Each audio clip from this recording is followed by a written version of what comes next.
Baik Pak Judin, beberapa waktu yang lalu ya kita sudah membuat sebuah perencanaan ya tentang pengolahan kinerja. Nah sekarang tiba waktunya nih. Nah menunggu laporan praktik baik dari Pak Judin berkenaan dengan pelaksanaan praktik kinerja nih yang sudah Bapak Judin lakukan ya. Boleh Bapak ceritakan? Pelaksanaan praktek kinerja memang sudah kita rencanakan dari awal Februari, Pak. Kita rapat bersama guru-guru. Jadi kita menentukan jadwal kapan guru-guru itu diobservasi. Memang kita mulai 14 Februari terus sampai terakhir memang awal April ya. Terakhir awal April adalah karena memang batasnya kan Maret, tapi karena ada yang cuti melahirkan bisa masuk di awal April ya, kita mulai terakhir di awal April. Dan memang kawan-kawan telah memilih kompetensi atau indikator-indikator dipilih, begitu juga saya, termasuk saya memilih tentang refleksi program pengembangan kompetensi guru. Ya.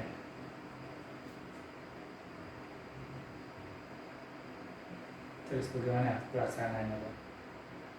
Pelaksanaan dalam apa namanya mempraktekkan penambang kompetisi tadi ya, refleksi kompetisi teman-teman guru ya. Ya. Jadi dalam pelaksanaannya itu kan biasa Pak ya, dalam observasi kita melihat bagaimana guru itu mengajar ya, mendidik anak. Jadi di situ kita tanyakan kepada guru bahwa apa sih yang sudah berhasil dalam pelaksanaan proses pembelajaran yang dilakukan guru tersebut. Walaupun kita tetap punya catatan-catatan, tapi kita memancing dari guru tersebut dan apa juga kekurangan-kekurangan dari guru tersebut, Pak. Ya. Artinya Pak, sebelum guru mengajar dilakukan juga praobservasi ya. Oh iya, sebelumnya itu Pak. Menentukan jadwalnya sudah dibuat ya. Jadwal sudah dibuat Pak. Sudah. Laksanakan seperti Pak sampaikan tadi bahwa perencanaan dimulai dari Januari, pelaksanaannya mulai observasi bulan Februari, bahkan juga sampai ke April. Beberapa hal halangan mungkinnya teman-teman yang cuti melahirkan baru masuk, maka tetap diambil laksanakan proses observasi pembelajaran di kelasnya tentunya ya. Yeah. Baik, menurut Bapak apa yang sudah bagus ya? Nah, perasaan Bapak bagaimana nih ketika melaksanakan observasi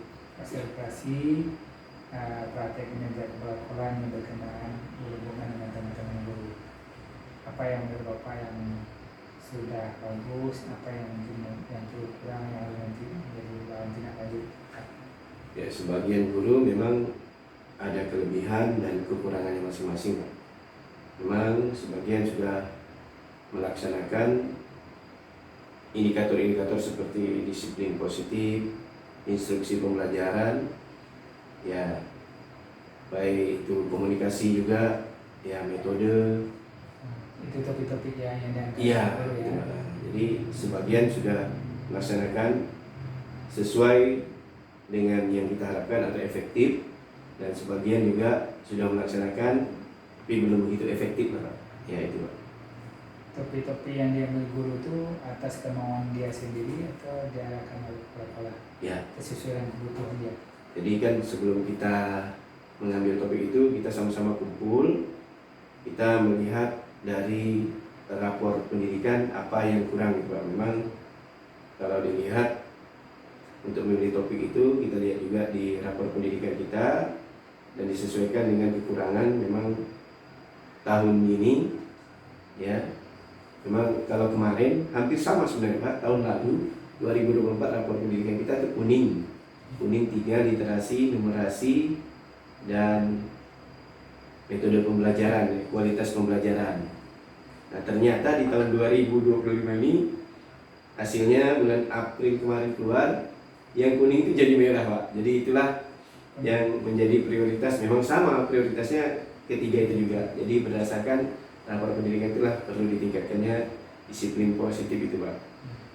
Instruksi pembelajaran, macam mana mendesain pembelajaran, membuat pembelajaran itu lebih menarik gitu, Pak. Jadi berdasarkan rapor pendidikan kita yang kita peroleh itu, Pak. Jadi bagaimana teman-teman guru mendesain pembelajaran ya, yang mari Bapak kawal terus ya. Iya. Di samping perencanaannya sudah bagus, juga bagaimana kita mengawal prosesnya juga bagus. Iya. Ketika prosesnya bagus, tentu alat penilaian alat ukurnya juga bagus gitu ya. Sehingga ada bersinergis antara perencanaan, pelaksanaan dan evaluasinya gitu ya. Iya. Nah, menurut Pak Jidin apa yang harus kita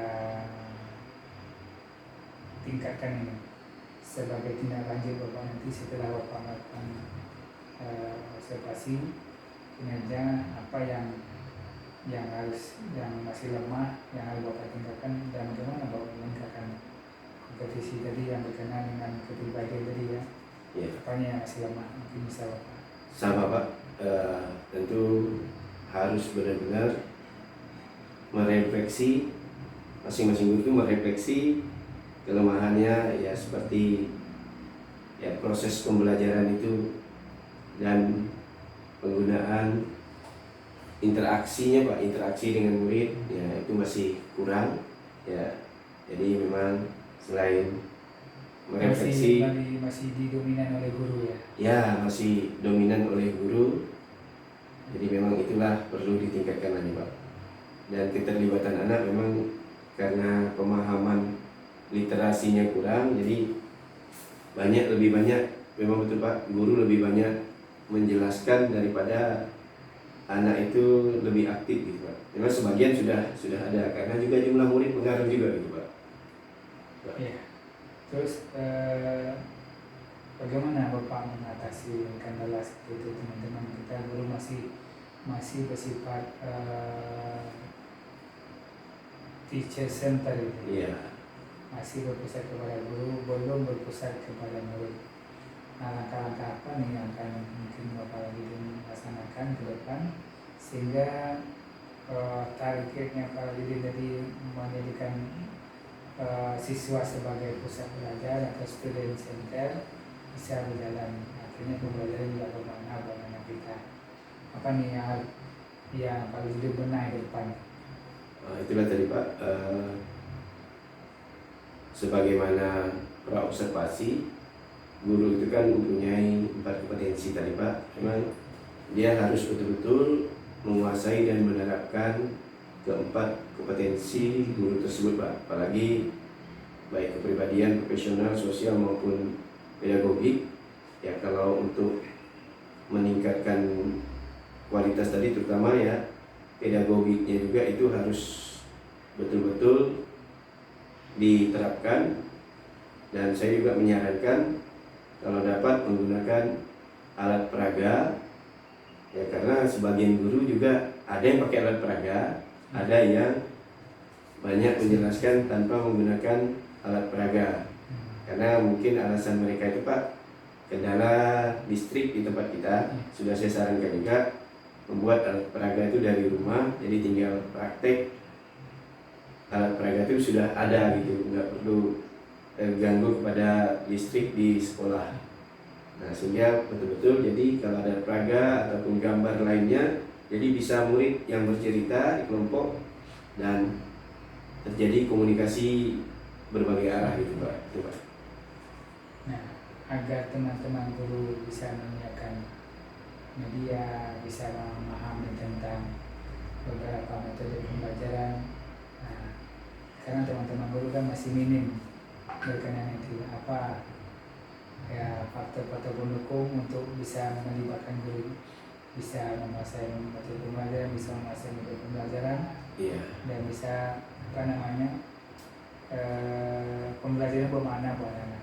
Apa yang akan sebagaimana saya sarankan juga, Pak, orang di BMM itu kita mempunyai guru, beberapa guru yang mumpuni contohnya seperti Bu Nopi dan Bu Silvi, dan kita juga memberdayakan